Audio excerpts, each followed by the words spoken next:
My parents threw away my entire childhood to become one of those traveling RV families, and I hate them for it every day. Posted by you/Educational Army 915. My parents decided when I was only around 7 years old, far too young to have an opinion on anything, to pack us up and move into an RV to travel around the US. My dad works online, and my mom makes content online. She's not huge by any means, but big enough that we get recognized sometimes and big enough that I've had a camera shoved in my face for as long as I can remember. For my privacy's sake, I won't say anything else about that, and I'm using a throwaway account because I've gotten enough attention already, and I'm sick of it. I sleep in a tiny bunk bed that I outgrew years ago, and the other bunk is the only space I have to put anything I own. I don't even have a room, just a curtain, and thank God I'm an only child, or else I would have to share the small space I already have. I was homeschooled for most of my education and then switched to online school at my own insistence for high school. I'm an 18-year-old girl. I don't have a single friend in person because the longest I've ever stayed anywhere is a month. I don't have a job and no way to get one because I'm not stationary, unless I find one online, which also means I have no way to move out and get away from them. I've had conversations with them about all of this countless times, and they are so delusional and genuinely believe that a nomadic existence is the best way to live, so why would I ever need anything else? I hate them for treating me like some pet they can just drag along in their plans rather than their child. I hate traveling, I don't like heat, I hate dealing with bugs, and I'm so sick of hiking. I can't wait for the day that I finally figure out a way to get away from them, their morning hikes, and cameras in my face. I've traveled around the US, yeah, but God forbid I want to have a normal life, go to college, or maybe even make some friends. That's asking too much. Update 2 weeks later. Hello, barely over a week ago, I made a post talking about my very negative experience living in an RV with my parents for around 10 years now. Despite it being such a short time since I posted, a lot has changed for me. I don't know how many people here would be interested in an update on my situation, but I know quite a few were very concerned and would probably appreciate one, so here it is. Also, fair warning, this is a fairly lengthy post, I have a tendency to ramble. I had a lot of people give me really helpful advice, resources, and even offers to help personally, some being questionable, admittedly, but the majority being genuinely concerned and wanting to help. I very much appreciate that. It was slightly overwhelming, to be honest, and I ended up not responding to a lot of people, so you'll all have to forgive me for that. But even if I didn't respond much, I have been researching a lot of the information people gave me. Something that stood out to me was people asking if I had any family I could stay with, to which I had to respond, not that I know of, because I don't have anyone on my dad's side of the family, and my mom has strictly no contact with hers. I did not know if they were alive, if they cut her off, if she cut them off, or even any details about them, and my mom had never wanted to talk about it.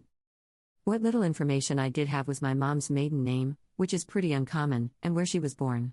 In terms of trying to find family, that can actually get you surprisingly far, I've come to realize. I've always had a slight hatred for the internet because I never had a choice in my life being public knowledge, and I know that once something is out there, it's out there. But for the first time, I'm actually really grateful for the internet. I was able to find some information on my mother's side of the family and, specifically, was able to find my grandma's Facebook account, though it did take some effort. After a lot of stress over how to approach messaging her, or if I even should, as well as considering the potential outcomes, I messaged her, explaining my mom's life, who I was, and my situation. I won't go into details about why my grandma and my mom are no contact because that is not my story to share, but my grandma was appalled that she had a granddaughter she didn't even know about, especially considering the way my mother raised me. I found out I have an aunt and an uncle, both of whom my grandma told about me and my situation. I've been in pretty much constant contact with all of them since, just learning about each other. All of them want to help me get out of this living situation with my parents, and luckily, with me being 18 now, it's actually possible. Again, I don't feel entirely comfortable going into details, but I have arrangements to stay with my aunt, who lives in a big city on the West Coast that has a lot of potential opportunities for me to start college or whatever I see fit, which I'm happy to announce I do plan on figuring out. My uncle has kids, but my aunt lives on her own and has a spare bedroom, which she has no problem letting me stay in for as long as necessary. I have a train ticket scheduled and purchased by my aunt and enough money to get to the station. I'm currently talking with my family, still feels weird to type, and trying to plan out the details, like how or if I'm going to tell my parents. My mom doesn't have any information on where her family lives, so even if I were to tell my parents who I'm going to live with, they wouldn't know where I was specifically. Someone pointed out that if I do leave without telling them, I should leave a note or some form of proof that I left willingly. So if I opt out of a conversation, I'm planning on either leaving a note or filming a video explaining my plans and why I'm leaving, which would be kind of ironic, wouldn't it? Regarding my mom's filming, I've been very quiet around my parents and just refusing to talk when the camera is on, but so far, neither of them has mentioned it, luckily. Speaking of my mom's content, I'd like to emphasize something quickly. Almost everyone was genuinely trying to help, but I had a few people replying and trying to guess who I was. Luckily, the few I saw were basically torn to shreds and ended up deleting their comments. I also had a few people message me privately, trying to guess my identity, which, at least, wasn't public, I guess. While I understand the curiosity, I posted anonymously with very little personal information for a reason. As I stated in my previous post, I have gotten enough attention, and I'm very much sick of it. I would really appreciate it if you all could respect that. Even if you think you might know who I am, please don't make public guesses and understand that I don't want this to become even more public information tied to my name. Very long story short, I have set plans to leave, as well as a safe place to go with my aunt once I do, and I very much appreciate how many people have been so willing to help. If you had told me not even 2 weeks ago that I would not only have a plan to move away from my parents but also have contact with family members I didn't even know existed, I don't think I would have believed it. I'm currently not planning on making another update post, but I wanted to let anyone who was concerned about me know that there's no need to worry. Genuinely, thank you. Relevant comments. Commenter. You're willing to walk away from your life and leave a note behind before letting her explain herself? I'm unhappy about the life you've had, and I have sympathy for your upbringing, but unless your parents have actually abused you, abandoning them and believing everything your new family says is pretty messed up. Do you hate your mother? You are free to leave at your age, but this is extreme. I'd go into shock if my kid up and left, even at 18, and even if they told me there were problems. I'd feel incredibly betrayed if my child left like that to be with family I'm no contact with. If you can't get any explanation for why your mother doesn't talk to them, maybe you aren't able to tell if they're lying to you. You know your social skills are lacking, you're going to tell them whatever they want to know, allowing them to hurt your mother even more. I couldn't forgive my child's betrayal like this, though I would always love them. But I made amazingly stupid decisions at 18, convinced I knew better than anyone around me. As an adult, I only have relationships with 2 or 3 family members. My mother hasn't seen me or my kid in years and years. Maybe that will be you? You will definitely have a different life. I hope it's a better one. Ops response. Question: have you ever seen the Harry Potter movie scene where his room is under the stairs and thought to yourself, wow, he actually has enough room to sit up in bed and adore? I have, multiple times, actually. I'm very willing to abandon them just to not have to feel like that anymore. Commenter 2. Be careful, you don't really know your mom's family.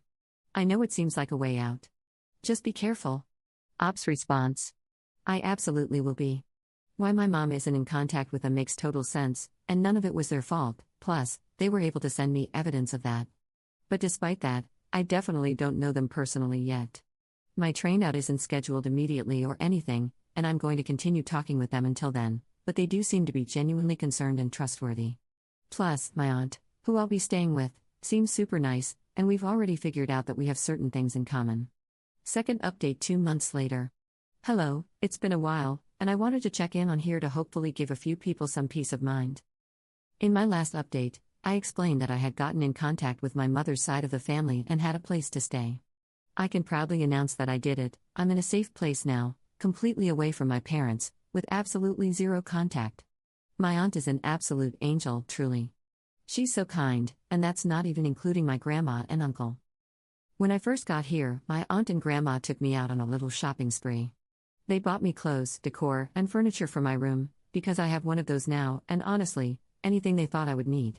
My uncle introduced me to my cousins. He has a younger son and a daughter who's very close in age to me, and I'd say we've become friends. I've been able to go out and do a lot of fun little things with her. My aunt is currently helping me research colleges near us, but she has reassured me that I can do everything at my own pace and that there's really no rush, that her home will always have a spot for me. My aunt, in general, is such a cool person. She's someone I very quickly started to look up to and have gotten close to. The more time we spend together, the more we realize we actually have a lot in common. I'm just so grateful to all of them for being here and being so supportive.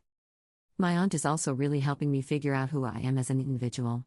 For the first time, I'm in charge of my identity, what I share and who I share it with. I dyed and cut my hair, got a nickname and have been exclusively going by it. My cousin is currently on a journey to help me learn what makeup I like. She's also introducing me to her favorite music groups as a self proclaimed cringe but free K pop fan. I have an entirely private Instagram account with all of 5 followers, and I plan on keeping it that way. I just feel like a normal teenage girl for once, and I've never felt happier. When I look in the mirror or just think about my life in general, I'm actually happy with it. I guess I never realized that I wasn't comfortable in my identity as a person because, honestly, I had bigger things to worry about. This is all more than I could have ever imagined, and honestly, I have a hard time even processing it sometimes. But I am officially in therapy now. So maybe I can start working on that, as well as processing my past and how it plays into my identity in the future. My new therapist is actually part of the reason I'm making this update. She thinks that posting this could be a good way to get closure to a certain extent. It's a way of acknowledging what I went through while also moving on into my new life, because I have my whole future ahead of me, one that I am very excited to experience.